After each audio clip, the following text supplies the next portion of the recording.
I usually turn my articles into social media carousels and posts, but the last one that I've written, I feel like I had to read out loud because there was a lot of parts that wouldn't make sense just like on their own. So I thought, I really enjoy like listening to other people talk, so why don't I read it out loud? So let's see how this goes. The name of the article is "A 10-year-old could have written this." Don't think about elephants. Don't think about chocolate brownies. You probably thought about them, right? This is a form of reverse psychology, which by definition is a method of trying to make someone do what you want by asking them to do the opposite and expecting them to disagree with you.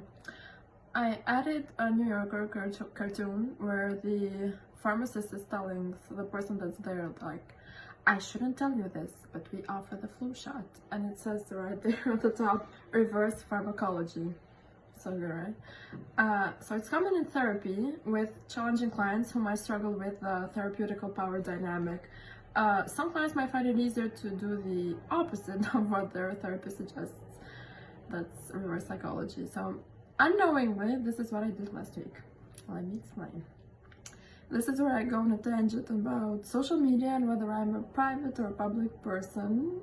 So, as one does on social sharing platforms, I shared quite a bit of my week, so last weekend. I always found vloggers, so people that vlog their day and post it to YouTube or something, well, YouTube, so. Quite fascinating, especially daily vloggers. I can imagine the mental toll that it takes to edit and film your whole life every day, so kudos to you. It's no surprise that I use social media intentionally as an educative and networking tool. I mean, I am reading my article out loud, so I guess. But I always enjoy seeing behind the curtain and behind the land of polished and branded stories that I often see. So a lot of people might consider me a public person. So while I share way less frequently than the founders and the coaches and the consultants that I follow, who exclusively use social media to make sales and to get new clients, I share way more than the people I follow that I know in real life. And according to Instagram, back in 2019, more than 500 million people use stories, but my hypothesis is that a very small percentage of these people actually post anything. So I know for a fact that tons of the people I follow who watch my stories haven't posted anything in months and sometimes even years. So my friends might think I overshare, but like the Instagram gurus that tell me and other people to post 3 to 5 times a day might think the opposite, so that I don't share enough. So but like I said, even though my Instagram page is mostly focused on my writing and my writing work, there's definitely there are plenty of family photos and videos of me dancing, my meals, Rihanna appreciation posts. It was her birthday, so obviously. So here is what I will continue talking about reverse psychology and what I meant, and make a case against complexity.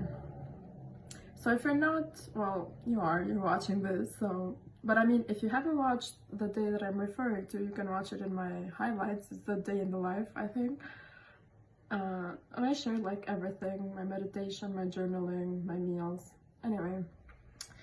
So I shared that I took a 2-hour nap, and after my 2-hour nap, I woke up with Maverick Sabre song I Need in mind.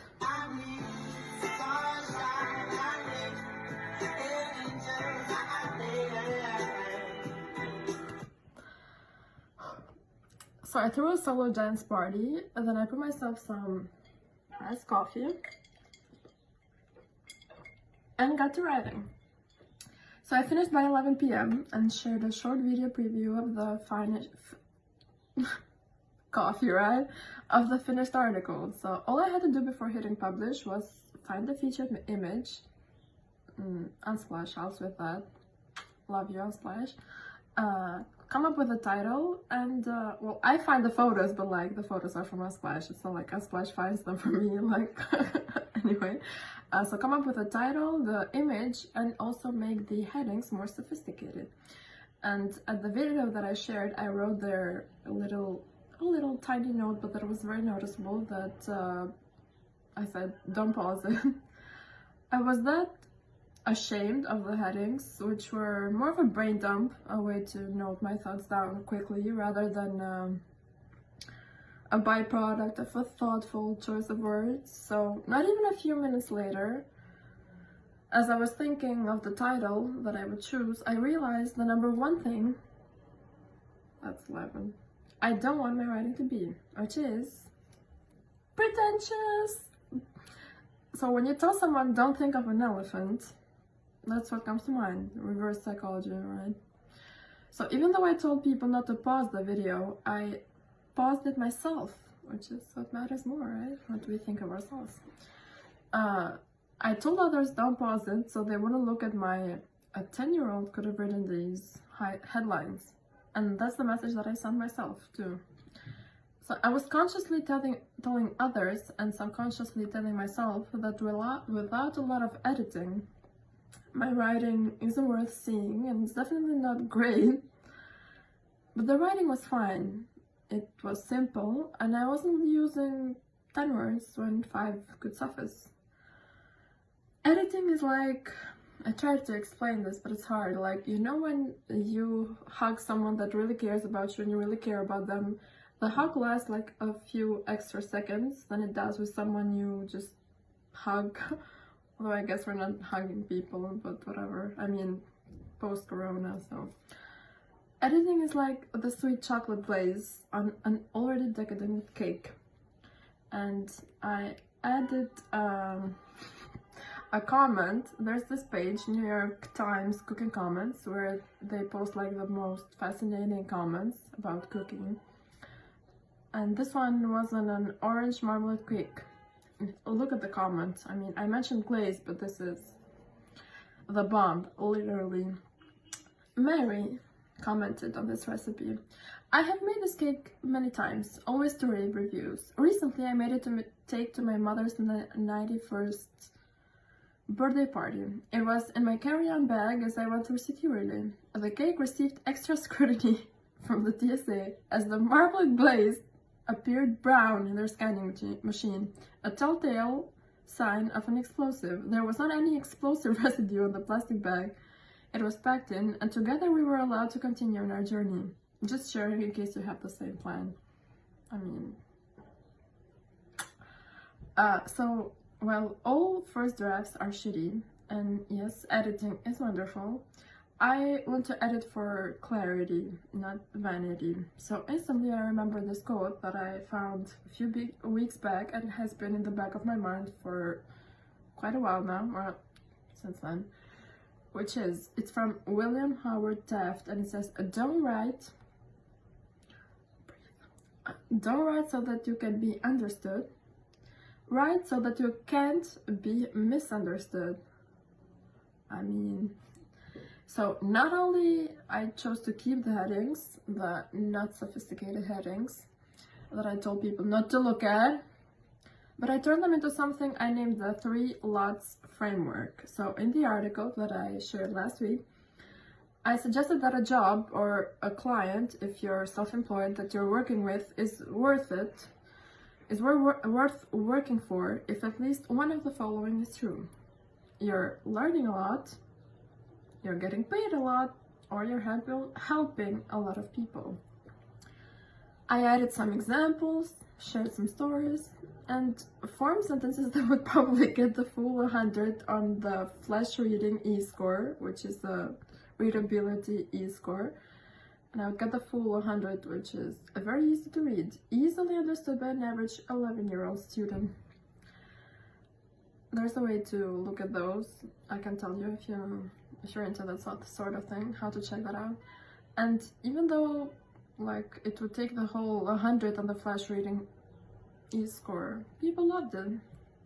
I added a tweet by Maurice Kreisman And she said in her Twitter, and this really resonated with me, I just read an essay by a noted intellectual that was confusing, overrating, and condescending. In previous years, I would have thought I was simply not smart enough to get it, but now I'm quite sure that he's a bad writer. Yes, so simple, right? And even the comments said that good writers make complicated things simple, and bad writers make simple things complicated. So I even plan to start graduate school this year, and I'm already bracing myself for all the inaccessible language and the gatekeeping. I'm just getting myself ready mentally. I mentioned this article that ProPublica published last year. They're an independent nonprofit newsroom that produces investigative journalism with moral force. And they're not just words, that's what they actually do. And they published their research on the Division of Development Disabilities in Arizona. And apparently they were turning down thousands of people who seek assistance just because of some paperwork issues.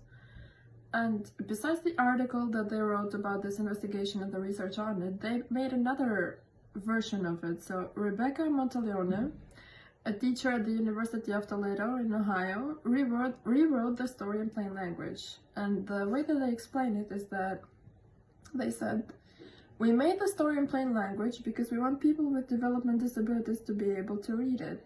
So they explained their whole process, and it was very interesting to me to read last year. And I'm not claiming that this is the only reason that I'm advocating for simpler language, but it should be enough, right? And as Lauryn Hill sang, it could all be so simple.